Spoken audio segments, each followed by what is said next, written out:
Mejoró. Ahí está, Leo. Sí, es el velador. Pero bueno, hay que leer. Y si hay que leer, tenemos que poder ver, Leo. Bueno, ya estamos. 40 personas. Sí, sí. ¿Ya estamos? Bueno, ahí yo no la vuelvo a presentar porque ya la conocen. Así que la profe Sabid nos acompaña de vuelta hoy. Aprovechen con todas las preguntas, ¿eh? Sin esto. No, no, con esto. Porque ahí está enchufado. Bueno, buenas tardes.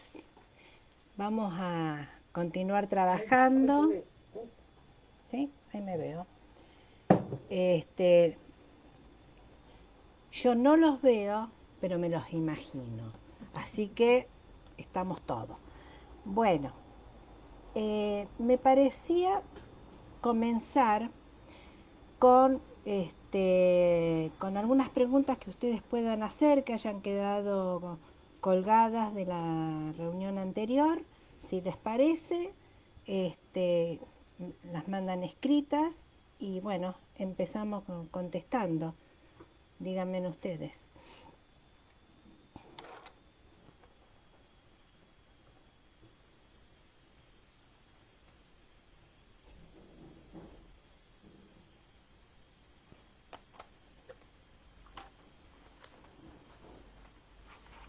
¿No hay preguntas?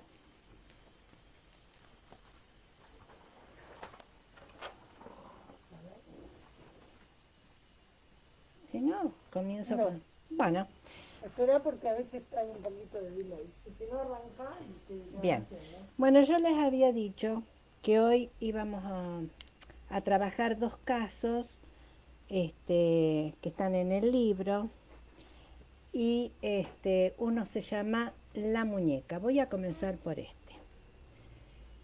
Eh, bueno, quiero comentarles que todos los casos que he escrito en este libro los he atendido en el servicio de pediopsiquiatría del Hospital Centenario, que pertenece a la Facultad de Ciencias Médicas. Este, así que bueno, con esto también quiero decir que la posición del analista no debe variar, no tendría por qué variar, sea en un hospital o sea en el consultorio particular. No tiene por qué variar de ningún modo, porque es una posición, justamente, pero la del analista, no la geografía del lugar donde se está atendiendo. Bueno, María es una nena que está por cumplir un año y que llega a la primera consulta en brazos de su mamá, derivada por el pediatra porque observó algo que le llamó la atención en la mirada. Pensó que era una nena ciega porque no fijaba la mirada. Le hicieron los exámenes y no, una nena que ve, pero por eso le puse nombre a la muñeca, sin expresión. Llega a UPA de la madre con la carita puesta sobre el pecho de la madre, hipotónica, quiero decir, sin firmeza, hipotónica, eh, como, como de muñeca de trapo en realidad, ¿no? Sin erguirse. Bueno, la madre me dice, todo anda bien, salvo la mirada. Todo anda bien, duerme bien, come bien, no llama la atención de nadie, ni de su hermana, ni del padre. Esta, este inicio llama mi atención porque justamente se presenta como alguien que una mujer que está satisfaciendo las necesidades básicas de su hijita. Esta nena no giraba la cabeza, ningún movimiento, inmóvil. Este, Sigue esta mujer y dice, cuando María, la nena se llama María, cuando María se despertaba, yo ya no vivía, Con ella era un vacío. Yo me preguntaba, ¿qué sentido tenía la vida? Me ocupaba de ella. Aclaro que habla en pasado. Me ocupaba de ella. Pero no estaba ahí. Siempre hice lo que tenía que hacer. Cuidarla y punto. Era automático. Ahora pienso, esa nena, me quiero detener en esa nena, era menos que nada. El texto de esta madre me lleva a decir que sigue siendo su hija un trozo de cuerpo separado, pero también al escuchar me ocupaba esa nena, me pongo, me resonaba de dónde le vienen a esta mujer estas frases o por qué habla así. Por eso en las entrevistas, en todos los tratamientos psicoanalíticos, lo importante a tener en cuenta es cómo dice y cómo lo dice quien está hablando. Cómo lo dice. Esta mujer sigue y me dice, yo no sabía que estaba de duelo. Éramos una pareja de duelo. Pregunto por esto y dice, queríamos un varón. A los 5 meses de embarazo nos enteramos por ecografía que iba a ser una nena. Me sentí muy desilusionada porque ya teníamos una nena. Este iba a ser mi último hijo. Cuenta que el padre también entró en una desilusión. A partir de esto quiero decir, aclarando en el trabajo con niños, que durante un embarazo pueden ocurrir muchos sucesos como, bueno, muerte de seres queridos, pérdidas, enfermedades de los padres del niño que va a nacer, en fin. Esto no indicaría el cuadro con el cual yo me estoy encontrando. Por eso pensé que se podría estar tratando de un episodio melancólico en esta mujer, la mamá de María. Motivo por el cual necesito seguir teniendo entrevistas. Y me dedico a investigar y a escuchar la historia de esta mujer.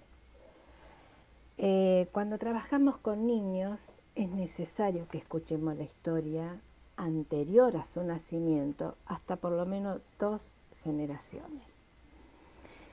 Esta mujer me cuenta que sus padres se separaron cuando ella estaba por nacer, que al padre cree que, no está segura, pero cree que nunca lo vio. Ella dice que el padre se ocupó de la hermana, no de ella, y me dice, yo soy de mi mamá. Quiero decir que esto de yo soy de mi mamá aparecía como un automatismo de repetición, lo decía varias veces, ¿no? En otra, la hago venir en otra oportunidad y me dice, le voy a decir algo a título informativo. Sonrío porque realmente fueron momentos así, ¿no? Comedia trágica. Se lo digo a título informativo. Cuando yo era chica, un día me quedé mirando por donde había ido mi mamá. Me quedé esperando volver a verla y perdí el equilibrio. Me quedé tildada. Surgen entonces en este trabajo 2 hipótesis. Esta mujer habla de una imposibilidad de elaborar la ausencia. Esto yo ya lo hablé en la clase anterior, presencia-ausencia, imposibilidad de elaborar la ausencia, pero cuando la ausencia de la madre deja visos de retorno, un niño va a elaborar la espera, lo habíamos visto.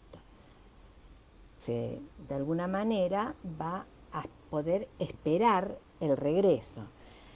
Es probable que la madre de esta mujer no o desapareciera muchas mujeres prefieren no avisar que se van a ir a trabajar para que no escuchar el llanto del chico. Esta es una hipótesis. La otra hipótesis que yo pensé es que podríamos estar pensando un duelo en esta mujer no elaborado por la separación de sus padres. El padre la deja con la madre y sin pagar por ella, uno podría decir, ¿no? O puedo decir. Entonces, otra de las hipótesis que, bueno, pero ocurre con María y no ocurre con la hija mayor. Lo que pensé es que el lugar de María en la fratría es el de segunda hija, como la madre de María. La madre de María era segunda hija, yo tenía una hermana mayor. Es probable que en vez de promover una identificación primordial en su hija, lo que se está produciendo es una identidad.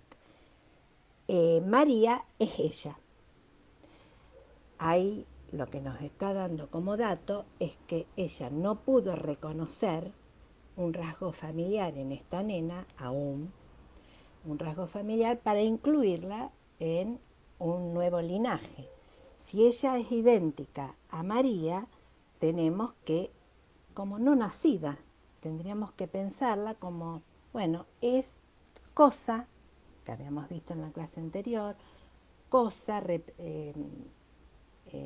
no es, aún no es, no ocupa ningún lugar de singularidad en la cadena generacional. Esto hace, cuando hay duelos incumplidos en una mujer, cuando hay odios no elaborados, dolores infantiles no elaborados, puede pasar, como en este caso, y ahora vamos a seguir viendo, que el hijo es tomado como fetiche para tramitar lo que no pudo ser tramitado por una vía simbólica. Entonces, por eso yo no dejo que esta mujer deje de venir, justamente. Y quiero decir por qué. No es sencillo, en algunas madres de niños que nos consultan, es muy difícil proponerles que hagan un psicoanálisis personal, porque esto puede sí destruir las intervenciones. Entonces yo le propongo a esta mujer que no deje de venir y comienzo a hacer una tarea a dos puntas. Ella sola, a veces la nena sola, a veces ella y la nena. Esto es para que la madre pueda tener un espacio para elaborar esa nena que ella habrá. Bueno, perdón, se apagó la compu. ¿Sigo? Seguí. Bueno, entonces habíamos quedado en que yo voy a trabajar, en este caso, a dos puntas, quiero decir con ambas. Porque tenemos, por un lado, una mujer que tendrá que elaborar todos estos dolores infantiles que están hoy como ayer presentes. Y por otro lado, el discurso de esta mujer lo escuchamos en niños que están en riesgo de caer en una psicosis o en un autismo. Por lo tanto, tengo que trabajar con ambas. Es una nena muy pequeña, el hablar no existía, ni el caminar. O sea que eso también para tener en cuenta. En una de las sesiones ella la trae a la modalidad habitual, el rostro contra el pecho, escondida. Este caso también se podría haber llamado una niña escondida. Yo hago un viraje y un gesto para que ella me la ofrezca, que la dé vuelta y me la muestre. Cosa que hace una madre erótica, crédula. La madre erótica es crédula. ¿Qué quiero decir con esto? Quiero decir que no mide y puede conversar, hablar con su bebé sabiendo que el bebé no comprende. No obstante, juega haciendo como que está hablando. El como que es propio del jugar. Y les voy a leer algo que está en los recuerdos encubridores de Freud. Yo me basé en esto para lo que voy luego a ir comentando que hice. Dice Freud, en la mayoría de las escenas infantiles, sustantivas y exentas de toda otra objeción, uno ve en el recuerdo a la persona propia como un niño y sabe que uno mismo es ese niño, pero ve a ese niño como lo vería un observador situado fuera de la escena. Lo que hago yo, basándome en el teatro negro de Cantor, es montar escenas donde entro y salgo. En realidad lo que necesito para poder trabajar es que los protagonistas sean la mamá y la nena. Pero como hay incredulidad, esta mujer no metaforiza, no hace el como sí. Cuando yo hago esto para que ella dé vuelta la cabecita y me muestre el rostro de la nena, esta mujer se resiste. Vamos a ir viendo la resistencia que ella tiene a poder donarle a la hija pulsión de vida. Yo le digo a la nena, tu mamá tiene tantas ganas de hablar con vos. La mujer esta me mira muy sorprendida, tiene tantas ganas de jugar con vos. Yo me dirijo a la nena para que escuche la madre. O sea que esto es dos puntas, ¿no? Y le digo a la nena, mírame María, como la madre no hace ningún movimiento, soy yo la que doy vuelta desde el pecho, me voy para la parte de la espalda y trato de rescatar la mirada de la nena. Es una tarea que los que trabajamos con niños tenemos que incorporarlo. Encontrar en el niño algo que haga un gancho, enganchar lo que el niño tiene para dar. En este caso no puedo decir que es poquito ni que es mucho, era esto. En otro momento, esta nena hacía chillidos, empezó a gritar. Y yo le digo, con toda la rabieta que ha pasado tu mamá, y la madre entonces ahí, por primerísima vez, después de todo este despliegue, dice, con todo lo que yo he sufrido. Entonces yo le digo a la nena, pero ahora mamá está feliz porque te tiene a vos y porque la vas a mirar, y le invito a la madre diciéndole, mírala, María te está mirando. A partir de esto, esta mujer comienza a aflojarse. La flojedad de la nena, puedo decir que pasa a la madre, porque la madre es muy rígida en su cuerpo, con muy pocas expresiones. Y comienzo a hacerlas venir a las dos. Ella viene cuando tenía 12 meses, así les comenté. A los 18 meses comienza a caminar María, pero no a hablar. Primero empieza a caminar y luego alargar algunas fonemas. Fonos, disculpen, fonos, no son fonemas. En una de las otras entrevistas que vienen ambas, siempre con queja esta mujer, ¿no? Con queja de su hija. Es sorprendente en estos casos cómo se resisten a que a colocarlas en un lugar fálico a su hijo, por toda esta cuestión que yo digo, pero lo que vemos es la gran dificultad para erotizarla, para libidinizarla, para donarle esos objetos de amor, ¿no? En otra entrevista que viene, la madre quejándose me dice, no se encariña con nada, ni con la televisión, ni como usted dijo, que juguemos, con nada. Mientras ella va diciendo esto, y dice, nada la entretiene, ni ningún juguete, la nena se coloca el dedo en la boca. Y ella dice, otra vez volvemos a empezar como con tono de reto.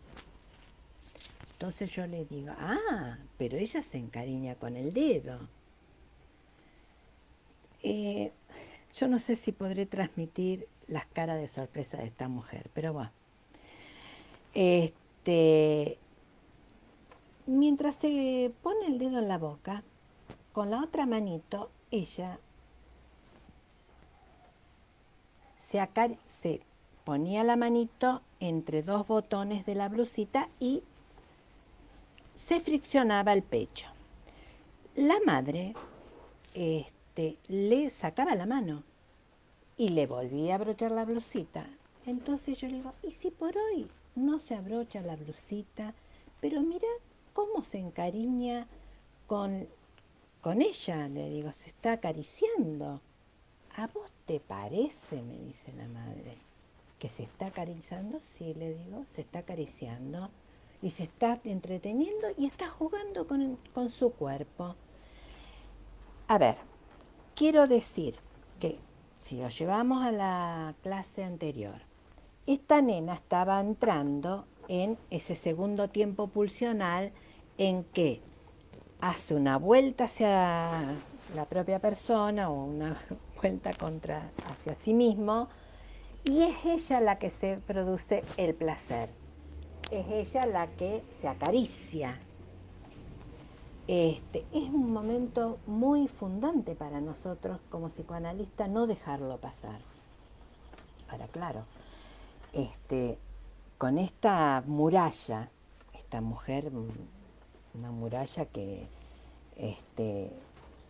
expulsaba toda condición de subjetivación, expulsiva, totalmente. Yo puedo decir entonces que esta nena comenzaba a gozar con su cuerpo. En otra sesión ya la nena comienza a decir algunas expresiones vocales y entra ese día, por eso yo pongo lo más significativo en cada caso, ¿no? Empieza. Entonces me acuerdo que el padre se llama Pedro y le digo, pero está llamando a tu papá. Y la madre, con burla y con cara de irónica, ¿qué va a estar llamando al padre? Si hace y le hace burla. La sordera psíquica de esta mujer era sorprendente. Y quiero leerles algo que está en el chiste y su relación con el inconsciente. Freud lo cita a Shakespeare cuando dice, la fortuna del chiste depende del oído de quien lo escucha, nunca de la lengua de quien lo hace. Y deduce que el chiste puede tropezar con condiciones susceptibles de hacerlo abortar. Este era un caso típico. A partir de todas estas cuestiones, yo decido trabajar con la madre y le sugiero que la nena vaya a psicomotricidad. Porque pensé que si no se trabajaba en este caso con la madre, la nena quedaba expulsada, desconectada. Pónganle en el nombre que quieran. el nombre que quieran, porque vieron que ahora estamos con el autismo, el espectro autismo. Bueno. Yo decido quedarme con la mamá, trabajo con esta mujer durante 7 años, la nena fue con la psicomotricista, con la fonoaudióloga, claro, éramos un equipo de trabajo. No sé si la palabra equipo en este momento yo la utilizaría, pero bueno, se trabajaba transdisciplinariamente en el Centenario.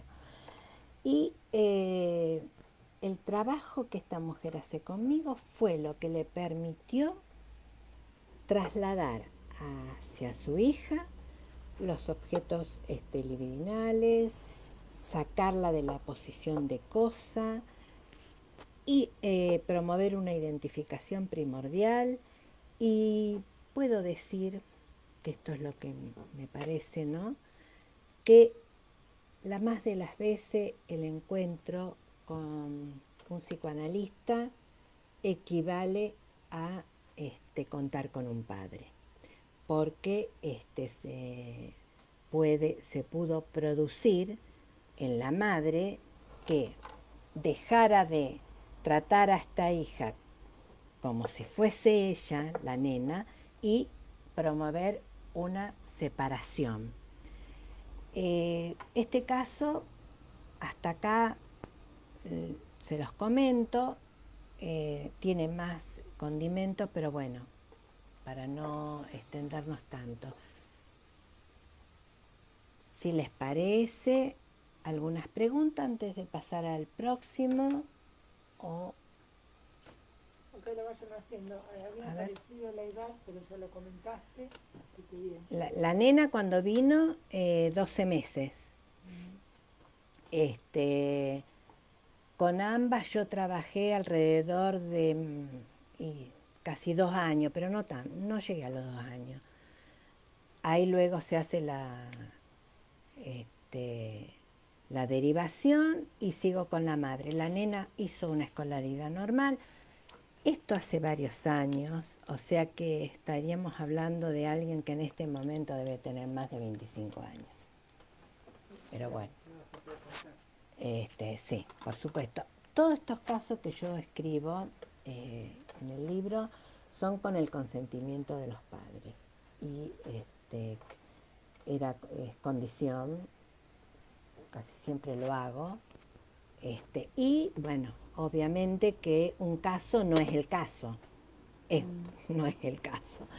La desfiguración, bueno, el cambio de nombre, pero es la manera que tenemos los psicoanalistas para poder instrumentar y hacer un pase de unos a otros. Ahora, cuando no hay casos clínicos que se puedan comentar, nos vamos a quedar siempre con los de Freud o de algún otro psicoanalista que presente, pero escasamente esto sucede.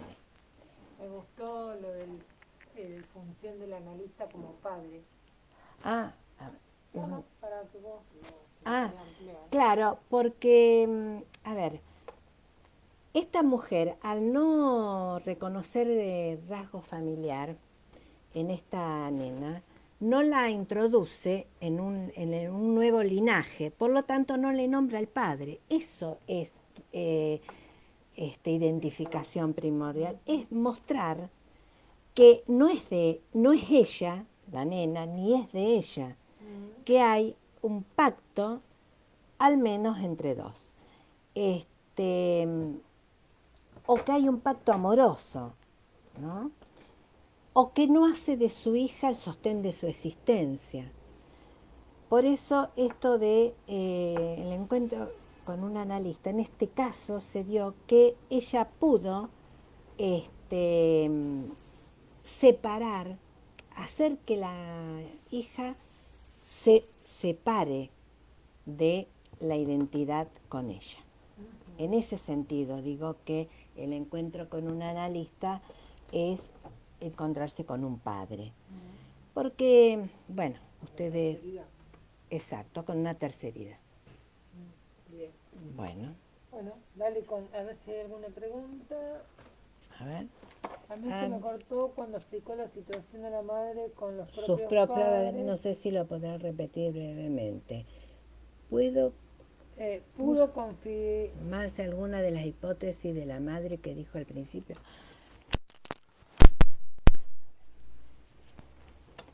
Todas, porque una mujer que no había duelado la separación de sus padres, una mujer que con el dolor de no haber contado con la mirada paterna, este, se sustituyen estas cuestiones que no se viven. Esto no quiere decir que se cambie la historia. Lo que no ocurrió no ocurre, pero sí hay sustituciones.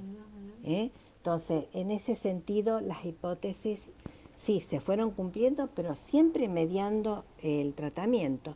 Quiero decir con esto que cuando no medio un tratamiento psicoanalítico, esta nena queda en el campo de la desconexión. Les voy a leer algo de Manoni, que a mí me parece interesante, y dice, en un libro que se llama El psiquiatra, el loco y el psicoanálisis, y es de Maud Manoni. Y ella dice, a ver, no me hubieran hecho si este pediatra, porque empieza con el pediatra, en realidad el atravesado por el psicoanálisis es el pediatra, ¿no? Si él, en vez de mandármela a mí, que tengo una lectura, que él tiene una lectura psicoanalítica, si él no me la hubiera mandado a mí, esta nena iba a hacer algún otro tipo de terapia conductal. Entonces, por eso les voy a leer lo que dice Manoni. Desde que se emite el diagnóstico de psicosis, la presión familiar y la sociedad impulsa al médico a adoptar ciertas medidas en el punto preciso en el que quizás el único acto médico sólido sería oponer un rechazo a la queja familiar y prestar oídos a lo que dice un paciente, que corre el peligro de desaparecer como sujeto bajo el ropaje de la locura, para convertirse para siempre en el objeto del cual se habla, del que se goza y del que se dispone. Y esto es importante. Digo que los psicoanalistas que trabajamos, somos psicoanalistas, que también trabajamos con niños, sería. No es una especialidad, pero hay algunas cuestiones que un psicoanalista que va a tratar niños las tiene que tener en cuenta, como por ejemplo, no apresurar diagnósticos, no pedagogizar, no aconsejar cómo criar a su hijo, no medicalizar al niño. Entonces, estas son posiciones que un analista que trabaja con niños no puede dejarlas de lado, como tampoco dejar de lado la propia infancia. Y creo, algo que se me ocurre en este momento, que los que atendemos niños nos preguntamos también, y siempre creo que es necesario, por nuestra propia niñez. Es cierto que tenemos nuestro lugar para hablar de esto, pero si no hay una inquietud por qué clase de niño o qué creo yo que es un niño, y lo tengo trabajado en mi análisis, y va a ser difícil trabajar desde el psicoanálisis. Entonces, sabemos que en este momento hay un amplio espectro de terapias para niños. No son las con las que yo acuerdo, obviamente. La nena no es acogida, la madre no se siente demandada. Bien, la demanda arranca por la madre, no por la niña, digamos. A ver. La nena no es acogida, la madre no se siente demandada. Yo dije en la clase anterior que, a ver, que es necesario que la madre goce en el cuerpo del niño.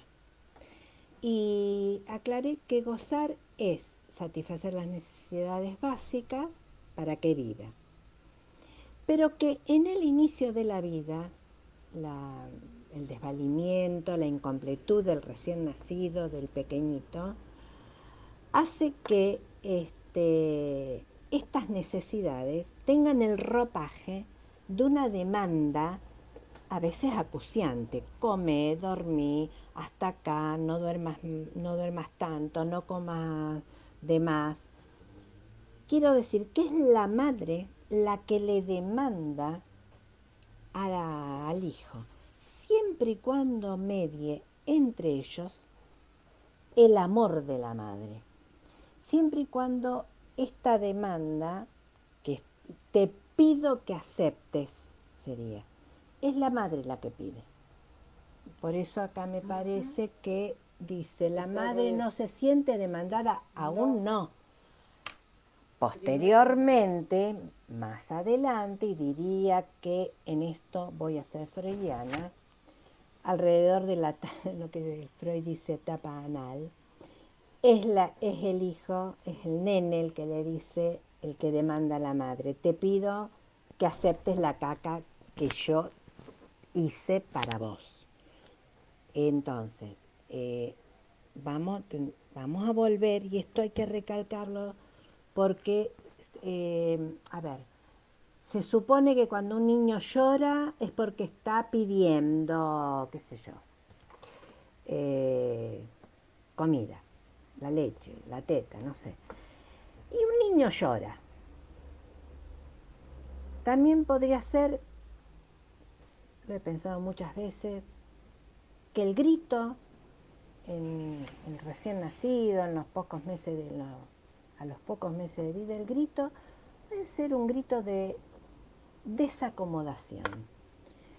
Yo les hablé del trauma de nacimiento, ese pasaje de la panza a, a tener que respirar. Puede ser un grito de incomodidad. No siempre es tengo hambre o lo que se... No pide. Puede ser una rebeldía. La más de las veces los llantos en los niños pequeños son rebeldía, no quiero. Nacen a propósito de otros. Entran en un proceso de civilización que es mucho más severo de lo que creemos, del cual nunca nos libramos. Pero imagínense que para un recién nacido es mucho más acuciante que para alguien que ya lo va incorporando. Pero nunca nos vamos a librar de estar bajo la demanda de la civilización. Entonces, esto de la demanda suele pasar que cuesta entenderlo al principio, pero bueno, el trabajo clínico enseña más que los libros. Sí, de todas maneras, vuelvo a recalcar, no sé si se escucha. A ver, vos. Bueno, acá hemos vuelto, acá nunca se había cortado, eso es bastante llamativo. Sí había delay, pero no se había cortado. Avisen si ahora están pudiendo ver.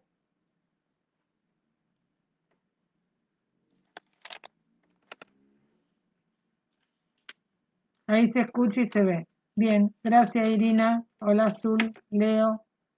Bien, a nosotros no se nos había cortado, seguía en vivo y los minutos bien. No sé entonces, ustedes digan dónde se había cortado para retomar. Yo lo que comentaba con el tema de la demanda, para hacerles alguna referencia mientras vuelven a entrar, es que la demanda, la primer momento de la demanda, necesidad, demanda, deseo, que lo vimos en la significación del falo, ese primer momento, la que demanda es la madre, no el niño, niña, es la madre. Luego, el niño, si tiene posibilidad de de que se cierre subjetivarse, claro, se cierra la pulsión. se cierra la pulsión, entonces podrá demandar. Pero la primera cuestión, la demanda es materna porque la pulsión viene del otro. ¿Sí? Digo estas cuestiones porque si no se desconecta con lo que venimos trabajando de la significación del falo y había, digamos, me parece que es fundamental los casos que la profe Sabid está presentando para conectar justamente con los textos que venimos trabajando. Entonces, eso es un tema. Alguien había dicho como que esta madre demandaba mucho. No, todo lo contrario. Acá no había una demanda de la madre. No había un mirame, te miro y mirame. Aceptar lo que te o doy, aceptar lo que la te doy. caricia. Claro. No. No. Entonces, ahí es donde la niña y el falo, también marca Leo, claro, son todos lugares donde nosotros estamos trabajando esto, por eso es importante y se los marco con los textos nuestros para que ustedes abrochen la presentación de los casos.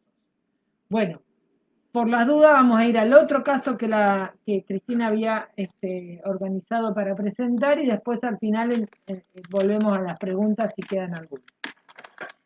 Bueno, el niño de los Lingera le puse de nombre. Lo vamos a hacer un poco más rápido quizás para que no ocurran estas cosas. Ezequiel es un niño de 12 años. En la primera entrevista con la madre, al preguntarle el motivo de la consulta, ella dice: vine porque a mi hijo lo violaron 2 lincheras cuando volvía de la escuela al mediodía. Y en tribunales me dijeron que tiene que hacer un tratamiento. Le pregunté cuándo había pasado esto y su respuesta fue 2 meses atrás. En una vino sola. En la próxima entrevista entran los dos.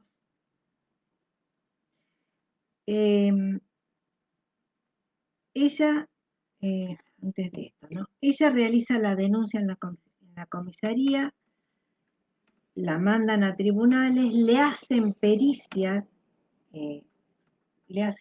se apagó.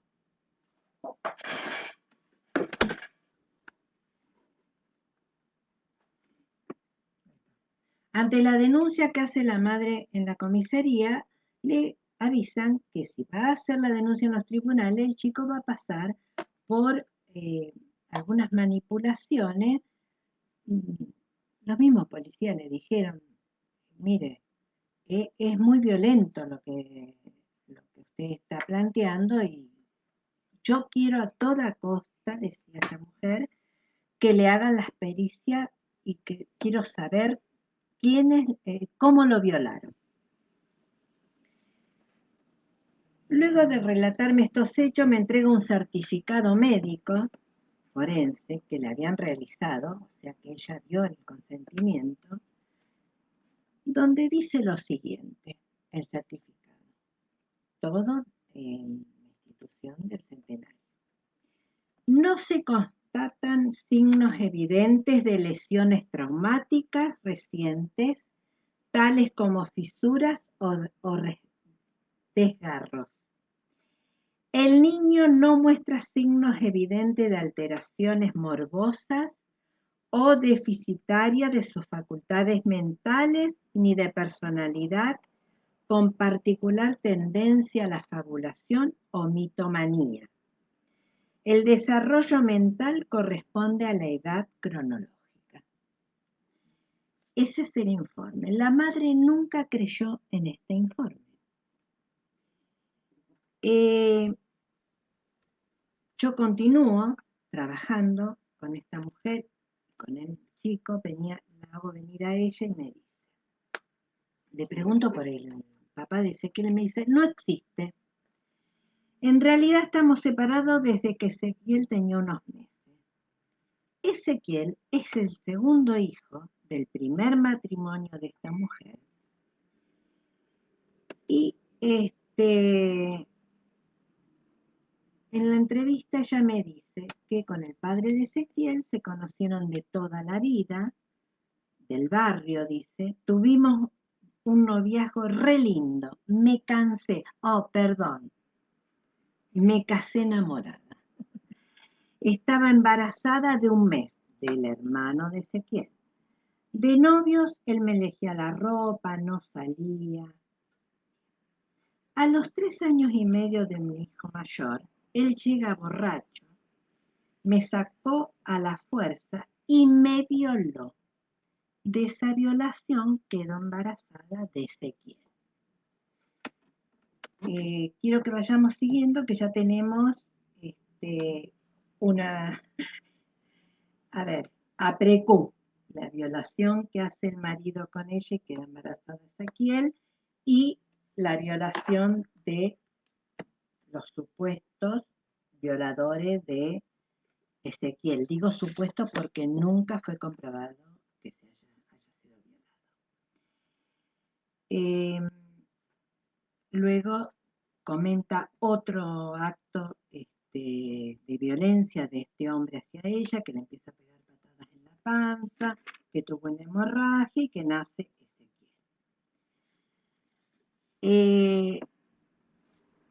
En otra entrevista comenta que el padre, el padre de ella, muy sumiso, que siempre fue manipulado por la madre, que es alcohólica, que toda la vida le pegó a ella y que aún hoy le da paliza. La madre de Ezequiel. O sea, la abuela de Ezequiel le pega a la madre de Ezequiel. Quiero que vayamos teniendo en cuenta todo este cuadro de violencias, de golpes, de maltratos, de violaciones.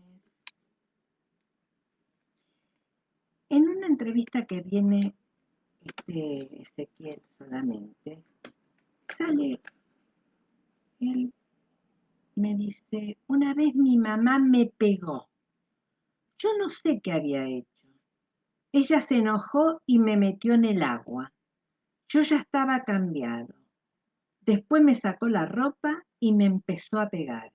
Y me daba la cabeza contra la pared hasta que entró José, que es el padrastro de Ezequiel, y se metió en el medio. A ver, vamos marcando. La madre de Ezequiel también es una mujer violenta, golpeadora como su madre, golpeadora como el primer marido. Este nene, chico, digo nene porque era muy aniñado, yo comienzo a trabajar a ver cómo meterme en esta fabulación materna. Si bien en el informe, que es muy bien hecho, yo hablé con el médico forense y con el psicólogo forense, que no había, el médico me dijo no hay ninguna lesión y el psicólogo forense me dijo, este chico no fabula, porque el nene, es un lapso mío, nene, 12 años, jovencito, pero muy aniñado, nunca, en poco, 3 meses solamente vinieron, me habló del hecho con supuestos lincheras y violadores, para nada.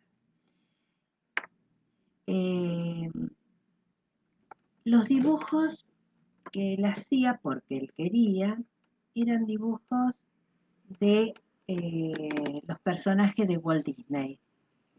El pato Donald, el ratón Mickey. Frente a esto, puedo decir de los dibujos de los niños que cuando no dibujan, no se dibujan, cuando no se dibujan es porque no son coprotagonistas de ninguna historia o novela familiar. Inexistentes. El niño cuando se dibuja se representa como yo. Ese soy yo.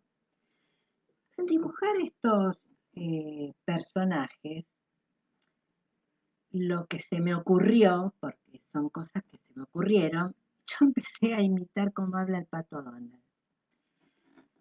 A ver, en ese momento, después lo pensé, que animé al Pato Donald, que justamente se llaman dibujitos animados, pero que ese dibujo es algo desanimado, son dibujos deshumanizados. Es probable que este chico sea un ser que está vivo, viviendo, pero no viviente en el sentido de que no es considerado alguien para interrelacionar en la familia con él. La madre viene sola la última vez y me dice, yo intento hablar con mi hijo para que diga quién le ha hecho eso,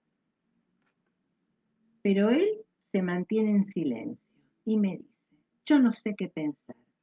Siento que Ezequiel no me dice todo, no me cuenta todo. Una madre sabe. Y me dice, no, no va a continuar con el tratamiento, no vamos a venir más porque yo no me siento cómoda. No hay piel con usted, no nos podemos poner de acuerdo. Mi pregunta es, ¿cuál era el acuerdo que esta mujer necesitaba? Que yo acordara que había sido violado. El chico no fue violado, pero, a ver, es un niño que permanece en el fantasma materno.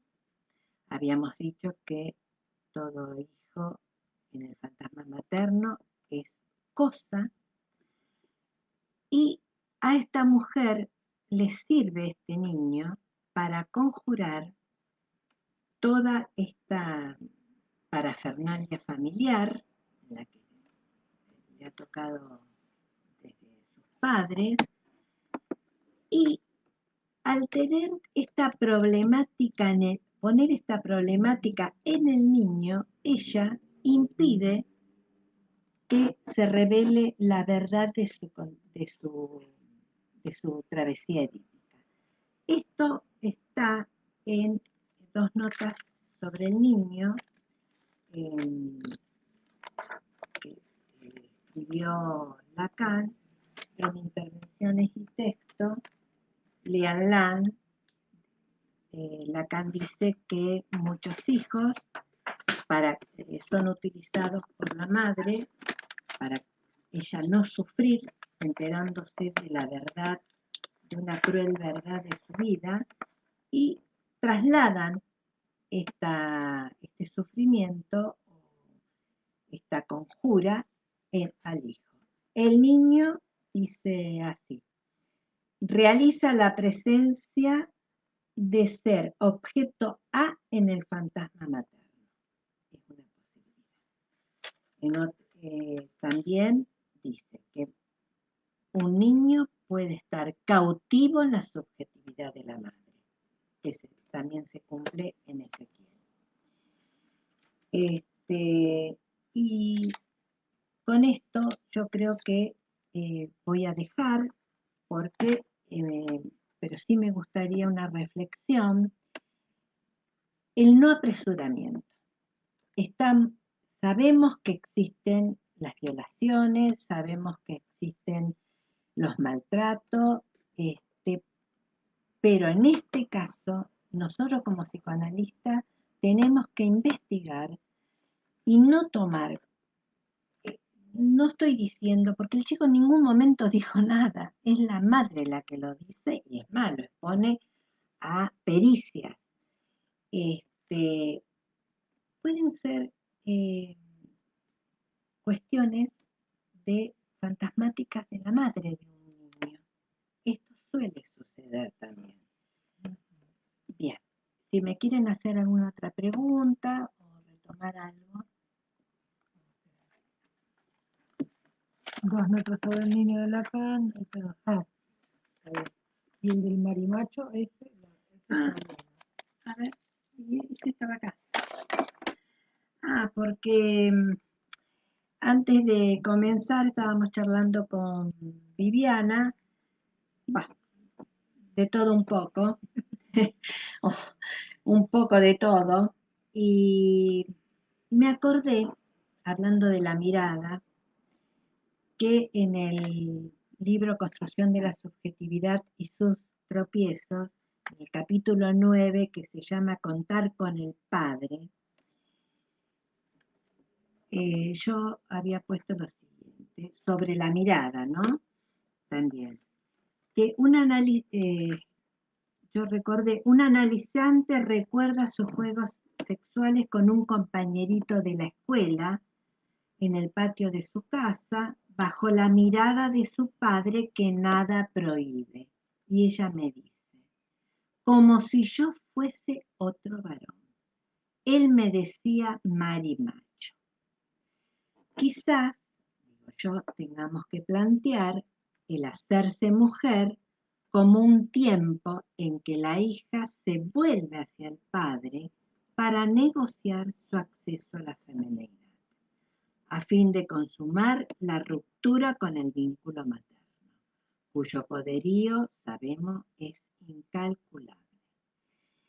Y apelé a Levi-Strauss, que dice, todo hombre, por haber recibido una mujer, debe una hija a otro hombre de quien recibirá un hijo. Es Levi-Strauss, antropólogo, tómenlo como quiera, pero son datos, ¿no? Que tenemos que tener en cuenta. Bien, hay un par de preguntas. Bien. Una es si el niño no lo negó en ningún momento, en realidad nunca lo reconoció, preguntan al revés, si una vez lo negó, y después te hago otra. La otra es, eh, cómo se pudo sustraer el círculo de violencia que rodeaba a la novela familiar.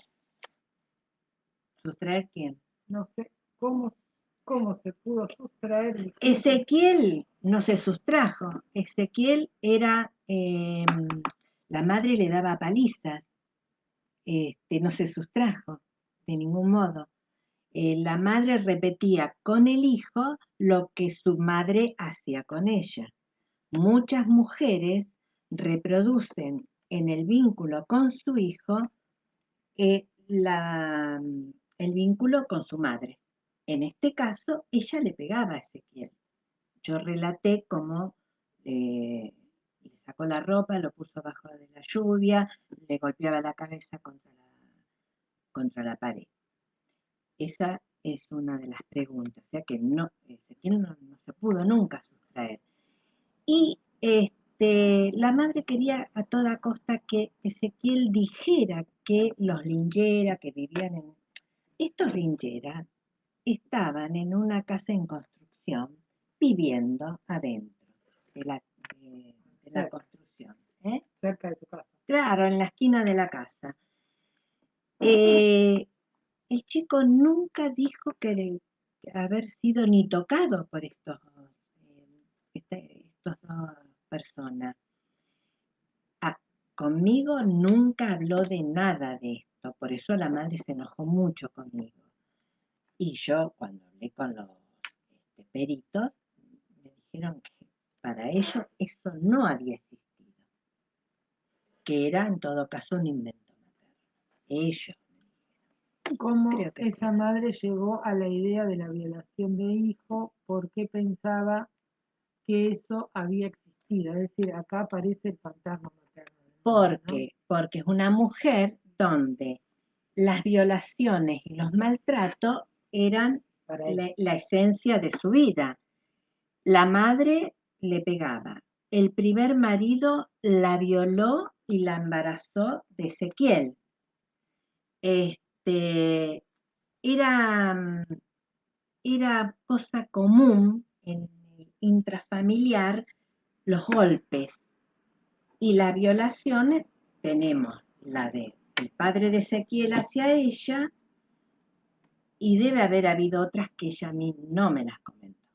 Pero el tema este de los Lingeras es algo inventado por esta mujer. Construir. Sí, construido. Acá dicen, el niño no lo negó, claro, porque hoy podríamos pensar en esta cuestión de darle lugar a la víctima. No, esto es si no lo negó. Pero yo te comentaba que hoy se diría, bueno, como escuchar a la víctima, pero acá no había víctima. No. Claro, porque el niño no hablaba de eso. El niño nunca mencionó. A ver, hablaba la madre por el hijo, sería. Era la madre la que hablaba por el chico y quería a toda costa que el chico dijera eso que ella decía. Como él no decía porque no había ocurrido, porque si no, a ver, como él a mí me relató una escena de violencia de la madre hacia él. Podría haber dicho, pero no lo dijo porque no había ocurrido. Y vos no se lo preguntaste. No, yo no se lo pregunté. Bien. Y voy a hablar de esto un poco. No se lo pregunté porque me parece algo, a ver, yo creo que se está manipulando. Es cierto, existe esto, y es intrafamiliar, pero a ver, hacer de esto una causa, si no aparece en el supuesto la víctima, ¿por qué voy a forzar? Yo no tengo nada que forzar como psicoanalista, ¿eh? Yo trabajo como psicoanalista, lo que no aparece no lo incorporo yo, tiene que aparecer. ¿Qué dice ahí? No se produce una madre. Maximiliano Pérez. No se produce una identidad madre-hijo en relación a la violación. Una identidad. No, digo que la madre reproducía o producía con su hijo un vínculo violento, que es el que ella mantenía con su madre o su madre mantenía con ella. Eso quiero que quede más claro, ¿no? Sí, perfecto. Quiero ver si hay alguna.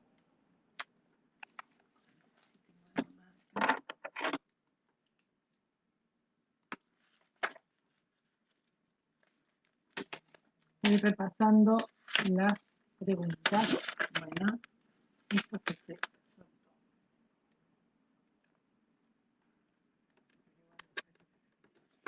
Mientras tanto les voy a leer en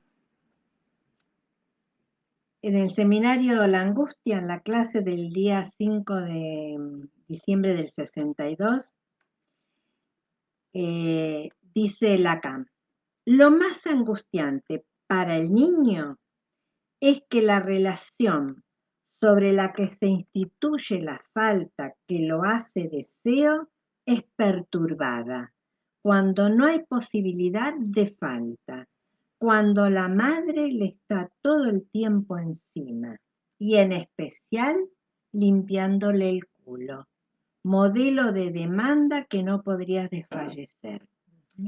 Esto me parece importante porque esta mujer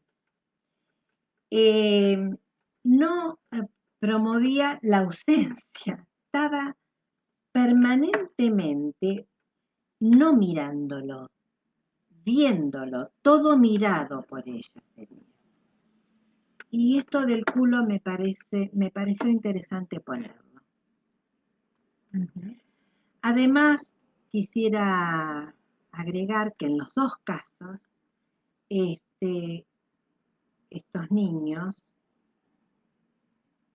pagan una deuda que no les pertenece.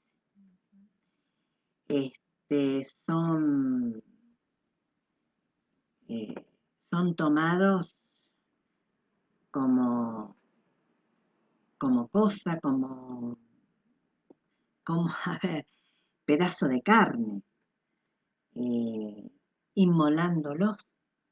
Ezequiel era un niño inmolado. Bueno, eh, continúo.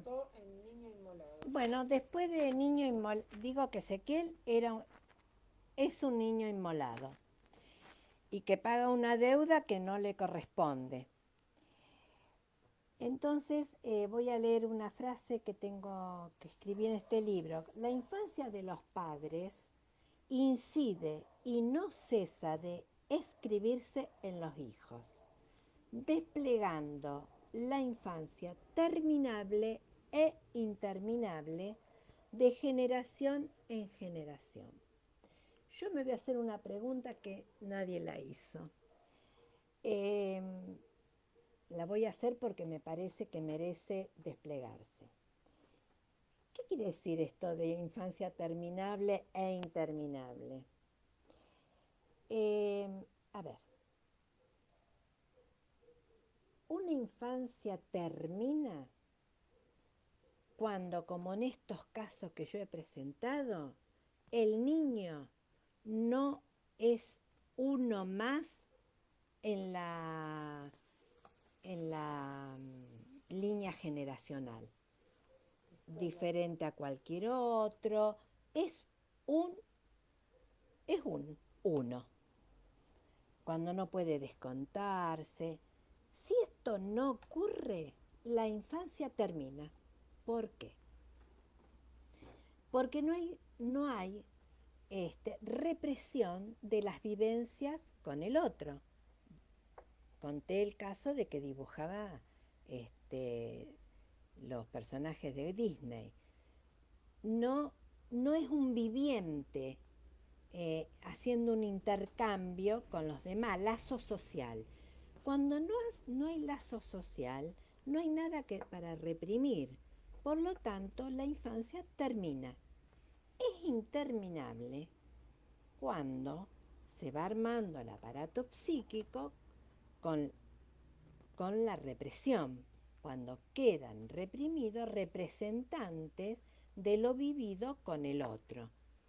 Entonces, en la neurosis, en la estructura neurótica, la infancia es interminable. Vamos a recordarla. Esto quiere decir reprimido.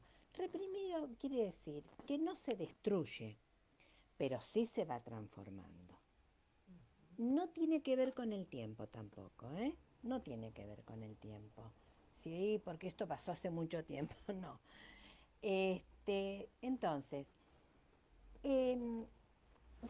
reprimir está del lado de quedar incorporado, deformado, soterrado.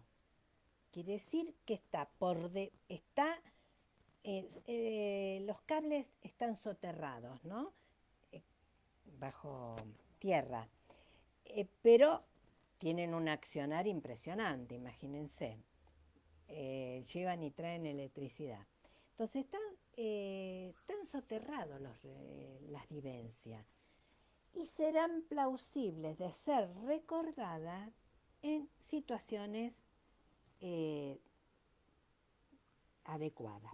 Por ejemplo, puede suceder que algún hecho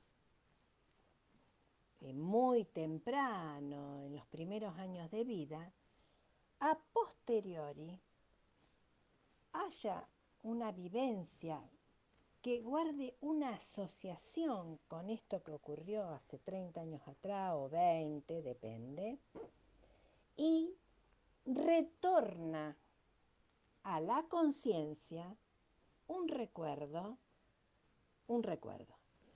El recuerdo nunca va a ser nítido, pero esto es lo que mantiene un tratamiento psicoanalítico.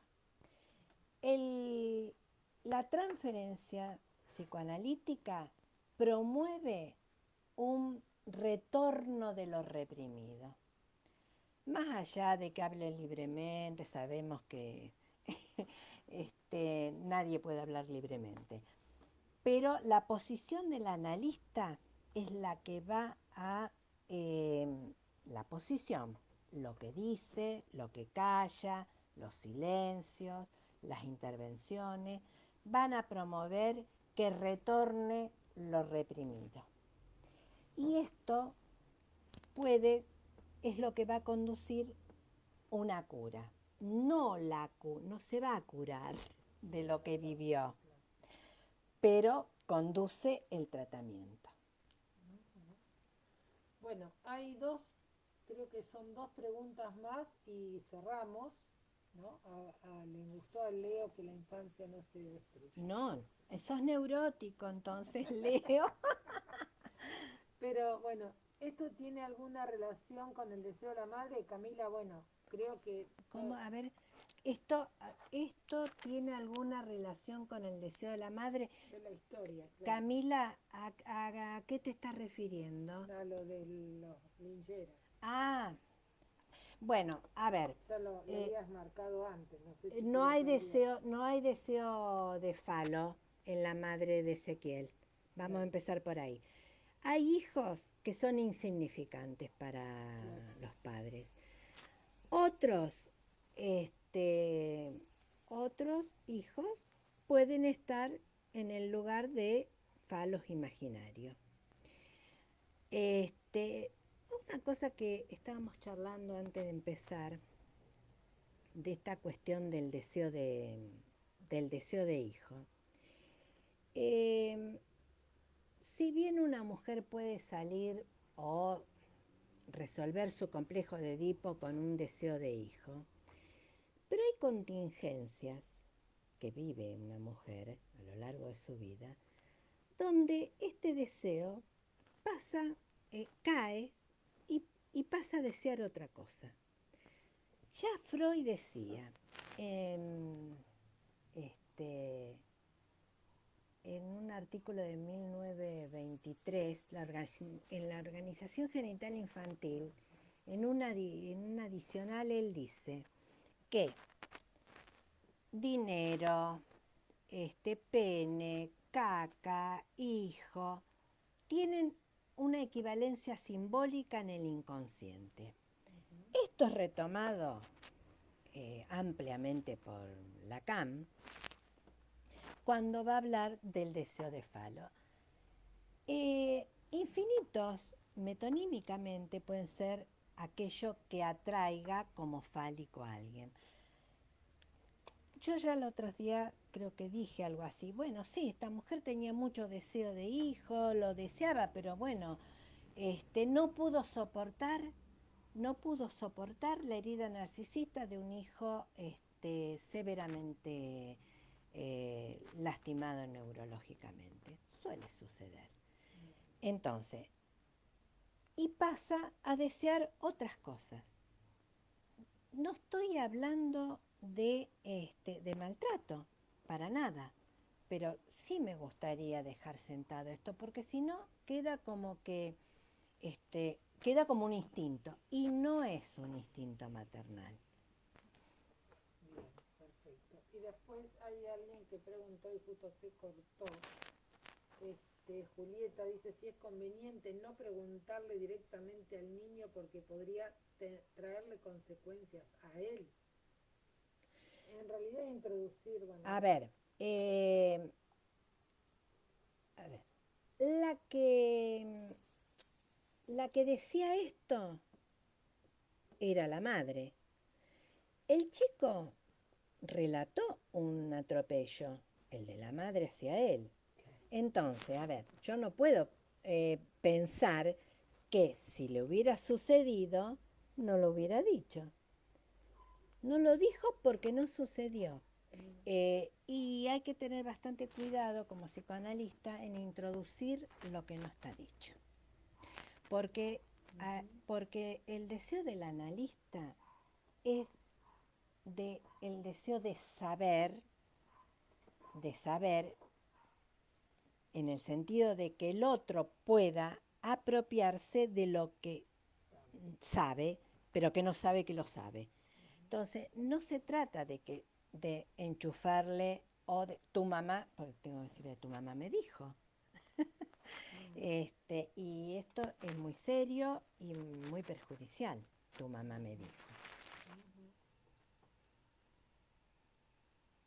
Genial.